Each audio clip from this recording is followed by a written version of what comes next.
Salve, salve, senhoras e senhores, sejam bem-vindos a mais um vídeo deste humilde canal, Guibeira aqui. E hoje eu quero conversar um pouquinho com vocês, mais uma vez, a respeito do Phoenix Suns, já que estávamos todos esperando, aguardando, cara, qual a movimentação que o Phoenix Suns vai fazer? Meu Deus, o que vai acontecer com o futuro do Bradley Beal? Jusuf Nurkic foi movido para o banco de reservas, Bradley Beal veio da segunda unidade como um sexto homem dessa equipe, o que vai ser os próximos capítulos do Phoenix Suns? E eles fizeram finalmente uma movimentação, não é uma movimentação grande, não é uma movimentação que a gente pode falar assim, beleza, vai mudar o time da água pro vinho. O Phoenix Suns, que agora teve todo esse retrospecto nessa metade dessa temporada, vai mudar agora para ter um novo rendimento daqui para frente, vai buscar vaga no playoff. Não, a movimentação é significativa pelo que ela carrega com ela, mas não vai impactar tanto assim. Porém, ainda vai acontecer alguma movimentação, eu prevejo mais alguma mudança no Phoenix Suns antes de acabar o período de trocas da NBA, agora de 2024-2025, né, dessa temporada. Antes da gente começar, eu gostaria de pedir encarecidamente, se você está chegando aqui pela primeira vez, ou se você já me viu antes aqui no YouTube, que você se inscreva nesse canal e revise se ainda está inscrito, para ajudar o nosso canal a continuar crescendo, e temos a meta de chegar até o final desse ano, até dezembro, com 100 mil inscritos. Tomara que a gente consiga chegar. Outro avisozinho rapidinho é que a loja Trash Talk agora já está com o site montado. Eu estou começando já os trabalhos para a gente fazer o nosso novo drop, o drop do Dennis Rodman, que tá ficando irado. Tô esperando as camisetas chegarem até mim, e assim que chegar, eu já vou liberar as vendas para você que quer andar mais estiloso. Antes da gente começar a vender o drop das Oversized, sigam lá no Instagram, @LojaTrashTalk. Agora, sem mais enrolações, bora pro vídeo. Se você era do time que tava esperando Phoenix Suns trocou pelo Jimmy Butler e agora tem um novo Big Three, não é essa a novidade que a gente vem trazer para vocês. O Phoenix Suns fez uma troca para tentar reforçar o seu garrafão. A primeira movimentação que eles fizeram nesse período de troca foi trazer um novo pivô para a equipe. E eles tiveram que mandar Josh Okogie mais 3 escolhas de segunda rodada para vir o pivô do Charlotte Hornets chamado Nick Richards. Mas não veio só apenas o Nick Richards, eles receberam também uma escolha de segunda rodada, então ficou meio que Josh Okogie mais 2 escolhas de segunda rodada pelo Nick Richards, basicamente. E pro fã médio de NBA, aquela rapaziada que acompanha os principais times, as principais trocas, os principais nomes, não deve estar familiarizado com quem é Nick Richards. Nick Richards é um pivô que recebeu algumas oportunidades de entrar como titular pelo time do Charlotte Hornets, porém, com a saúde do Mark Williams agora estando estabilizada, ele diminuindo os problemas que ele estava tendo de lesão que ele teve nas últimas temporadas, ele é o pivô titular ao lado do LaMelo Ball, ao lado do restante do elenco do Charlotte Hornets, e o Nick Richards estava vindo do banco recebendo pouca minutagem, 18 minutos, 15 minutos, em algum jogo ou outro que vai descansar o Mark Williams, ele recebe mais minutagem. Só que o Nick Richards é um pivô bem talentoso, rapaziada. Não se enganem por essa troca, ela pode aparentar ser uma troca de pouco impacto, porém é uma troca que pode causar um impacto significativo numa equipe que não tem o que fazer. Se a gente olhar a folha salarial do time do Phoenix Suns, eles já gastam mais de 150 milhões de dólares com apenas 3 atletas. Tem 3 caras ganhando mais de 50 milha por ano ali. Então qualquer troca pequena, porém significativa, que pode adicionar algum tipo de melhora para esse elenco, já é muito grande, como eles fizeram com o Tyus Jones no início da temporada. E agora fizeram novamente com o Nick Richards. Qual que é a ideia de trazer o Nick Richards? Você pode gostar do Jusuf Nurkic, você pode achar ele até um pivô decente ofensivamente, só que o Jusuf Nurkic tá com esse problema diretamente com o Phoenix Suns ao ponto dele não estar listado para os próximos jogos da equipe. Eles estão entrando ali com Mason Plumlee, estão entrando com o Bol fazendo até de 5, e o time do Phoenix Suns tem um garrafão que tá entre os piores garrafões de toda a NBA. Sabe o Onyeka Okongwu? Isso, aquele pivô do Atlanta Hawks. Esse cara, jogando contra o garrafão do Phoenix Suns, parecia o Prime Shaquille O'Neal, fazendo mais de 20 pontos e mais de 20 rebotes, e foi a primeira vez na história da carreira do Onyeka Okongwu que ele fez mais de 20 pontos, mais de 20 rebotes numa partida. Isso jogando contra o mesmo time que tem Kevin Durant, Devin Booker e Bradley Beal como suas 3 principais estrelas. Então, isso é um sinal de alerta que o nosso mano Mike Budenholzer estava tentando fazer modificações nesse time para que esse time ficasse melhor. Colocou o Jusuf Nurkic pro banco, colocou o Bradley Beal pro banco, e essas duas movimentações, por um lado a gente pode entender que o Phoenix Suns estava tentando criar um clima onde mostrasse que o Bradley Beal não é tão bem-vindo, para vai que eles conseguem se livrar desse contrato horrível dele, que vai pagar daqui 2 anos 57 milhões pro cara, que tem uma cláusula de não troca, que eu já trouxe para vocês toda essa novela com o Bradley Beal, ele falando que ele tem as cartas na mão, ele pode decidir o futuro dele, pode ter esse intuito com o cara, porém o Bradley Beal ele foi um cara que lidou de forma profissional com essa situação no time, sabe? Ele aceitou o fato de que ele foi movido pro banco de reservas para tentar reforçar a segunda unidade, ele é um jogador profissional de basquete, sempre que ele estiver em quadra ele vai tentar dar o melhor. Tanto que o Bradley Beal veio do banco já para mais de 20 pontos em mais de uma ocasião. Então a movimentação do Mike Budenholzer, tendo uma conversa mais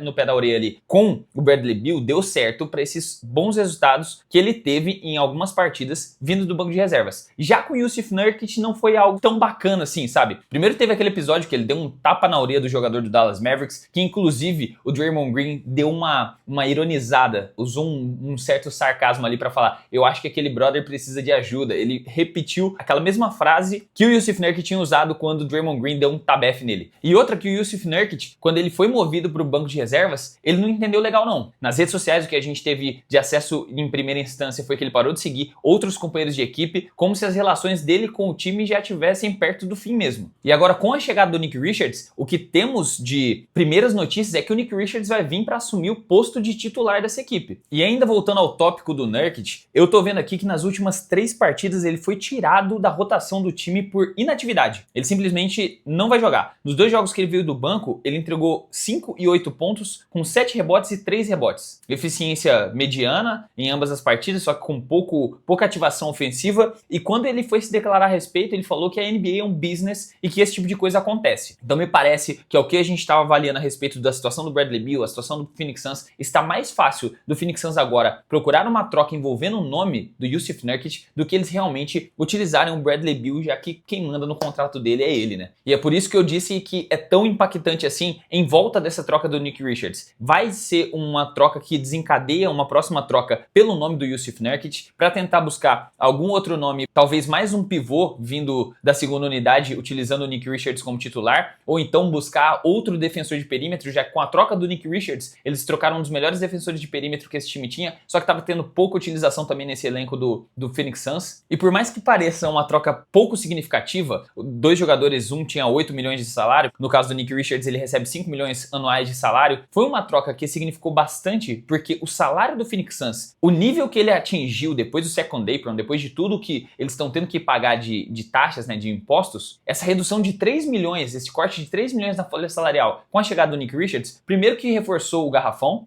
de um time que foi obliterado pelo Mark Williams nesse último confronto contra o Charlotte Hornets, que consequentemente foi um jogo onde o Nick Richards jogou pouco e jogou não tão expressivamente assim, mas jogou ok. E segundo que vai economizar 20 milhões em futuros impostos que essa equipe pagaria, mantendo o Josh Okogie no time ao invés de ter trocado pelo Nick Richards. Então já foi algo positivo com questão financeira para o Mat Ishbia, né, que ele é um cara que ele anda brincando de My League do 2K, movimentando tudo que ele pode, gastando dinheiro que nenhuma outra franquia tem coragem de gastar o que ele gasta dessa forma como ele vem gastando nessas últimas temporadas, passando por cima de todas as cláusulas de restrição salarial da forma como ele quer. E agora falando a respeito do Nick Richards em quadra, o que ele pode entregar para esse time do Phoenix Suns é até que interessante para falar para vocês. Porque o Nick Richards, em todas as instâncias em que ele foi titular ou recebeu uma minutagem superior a 28 minutos de quadra com o time do Charlotte Hornets, ele entregou 11,3 pontos, 10,2 rebotes e 1,7 tocos por partida. No jogo anterior a esse que eles tiveram do Phoenix Suns contra o Charlotte Hornets, o Nick Richards fez 15 pontos e pegou 12 rebotes. Ele é um cara muito eficiente no pick and roll, é um cara que tá no top 5 pivôs com questão a field goal em porcentagem de acerto com mais de 60% de quadra. Quando ele recebe esse tipo de minutagem, essa minutagem mais alta, ofensivamente é um cara que pode entregar mais de 10 pontos e defensivamente é um cara muito presente nos rebotes, pode ajudar fazendo double-double de média, com mais de 10 pontos e mais de 10 rebotes, vindo como do quinteto titular, ao lado do Kevin Durant, ao lado do Devin Booker. É um cara que joga bem no pick and roll, pega a ponte aérea com muita facilidade. Então na parte ofensiva eu acho que não é algo que eu deva me preocupar se eu fosse um torcedor do Phoenix Suns, mas realmente na parte defensiva, porque se o garrafão do Phoenix Suns já está fraco, o Nick Richards não é a melhor opção defensiva que eles poderiam ter. Nem lá no Charlotte Hornets ele era um defensor assim que você pudesse admirar a defesa dele, falar, nossa, esse pivôzão aí é presente no garrafão na defesa. Não, essa opção eles deixam mais pro Mark Williams. O Nick Richards era mais um pivô para jogar no pick and roll, na parte mais ofensiva, e defensivamente é aquele cara que faz o box e pega rebote. Não acho que ele vai ser um cara que vai trocar com muita versatilidade defensiva, vai conseguir marcar ala, pivô, vai conseguir cobrir bem na hora de um corta-luz quando tiver uma movimentação, ele vai fazer o arroz com feijão defensivamente. Só que ainda assim, eu acho que o Nick Richards é um nome mais importante pro garrafão defensivamente desse Phoenix Suns do que os outros nomes que eles já tinham no elenco. Até mesmo do que o Jusuf Nurkic. Então, talvez agora em uma equipe onde ele vai ter mais minutagem, mais tempo de quadra, mais oportunidade, vai ser o pivô titular, pode ser que ele renda melhor, que ele seja mais ativo, um pivô mais valioso para a sua franquia do que ele era no Charlotte, agora pelo Phoenix Suns. Então é uma adição interessante, pode ser